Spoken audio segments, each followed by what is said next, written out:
So how do we free Palestine from wherever we are in the world? There are 4 steps. Step 1, let us get focused, specific, and united on the one action which can change everything for the unspeakable hell that Palestinians are living in right now. That is to demand the release of Marwan Barghouti, Palestinian leader and political prisoner who has been jailed and tortured for almost 24 years. Find the meridians of power in your community and block them, specifically to demand the release of Marwan Barghouti today. Publicize it, make street art, but make this demand publicly known. The Qatari negotiations are still happening right now, and if enough people rise up and demand this specific release in a prisoner exchange like what just happened in Russia, his release will have a profound impact towards justice and ending this occupation. He has the support and the respect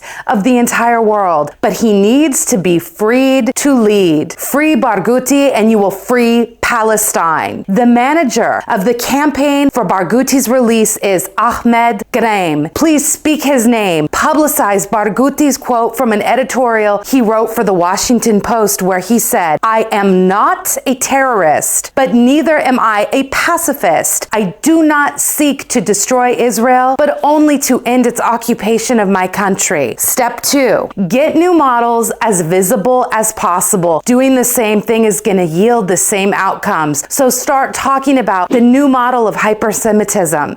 Have the conversation with as many people as you can, encouraging the bravery of people to see that putting Israeli or Jewish life as more valuable or somehow above and more important than everyone else's lives is a crime against humanity and is an act of supremacide. Ethnocentrism is self-absorption and it is blindly dangerous. However, awareness is nothing without action. So are you ready? Okay then, I want you to talk to anyone you know who is Jewish or who is Israeli, one or both or either. Ask them with love a question to answer for themselves, not to you, but for themselves. Ask them, do you think you have ever benefited in resources, support, or financially from being Jewish? If you had to silently admit a number to yourself of the value you have personally received from being Jewish and being connected to Israel, what would you say is 5% of that number? Just to yourself,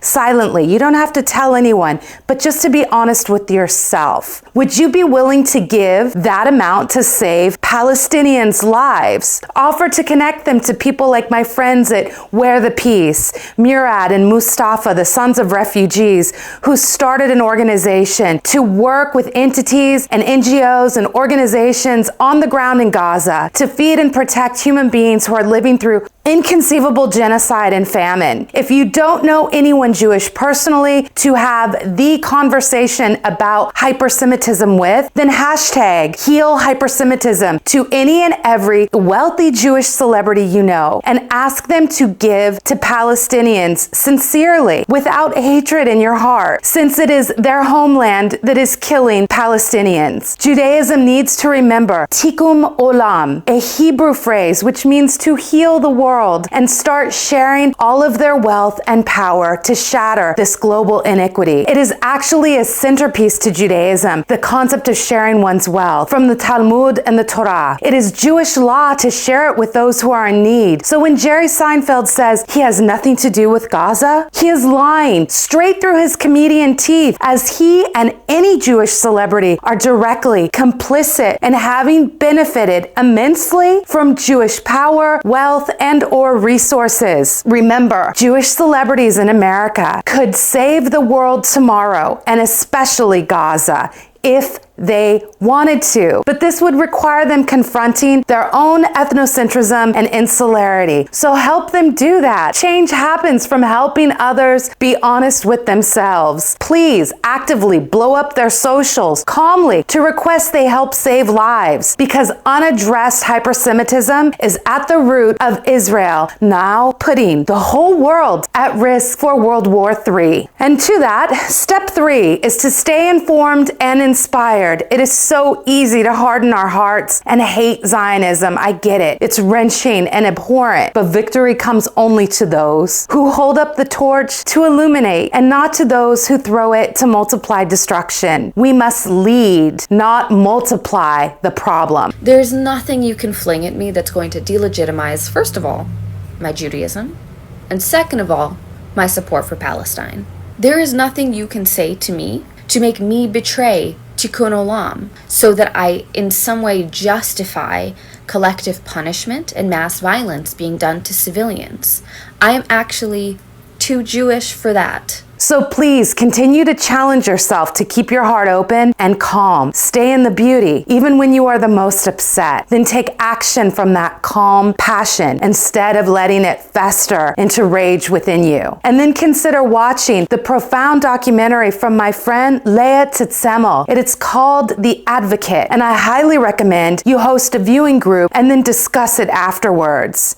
Leah fights for the humanity of Palestinian political prisoners from inside of Israel as an Israeli woman and attorney, reminding the world that these political prisoners are freedom fighters, not terrorists. And after you watch that, stream the documentary on Marwan Barghouti called Tomorrow's Freedom. It's on streaming platforms right now. It's not difficult to locate. And the very last thing, step 4, is to keep the Palestinians in the front of your mind at all times, inside of yourself, quietly. Dedicate your workouts to them. If you're driving in traffic and having a difficult day, know they would give anything to be in your shoes and to have our problems. The bottom line is that they can feel your love if you keep letting yourself feel it. We are all connected, and it is only a matter of time now. The entire world has seen the dark heart of Israeli power, and more of the world is standing up and holding them accountable. So let us all be grateful that we are alive to finally see this juncture and this tide change as we stand side by side for the freedom, the beauty, and the dignity of all Palestinians. Let your inner awareness and your relentless love and outer action unite in clarity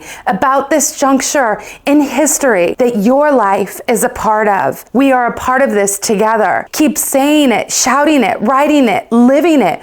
We are all Palestinians, and we are all alive to free them, and the North Koreans, and the Uyghurs, and Niger, and Somalia, the Yazidis, the Sudanese in Burkina Faso, the Ukrainians at the Zaporizhzhia nuclear reactor, and the Bangladeshis. The list is deep. There are so many, but so are there so many of us, and we are here for it, one person at a time. I am brigittesecard, and I upload every day to help our species break the cycle of self-destruction and suffering for the first time in human history, to help our world evolve and to bloom universally, because that is what all of humanity deserves, all of us. Thank you for watching.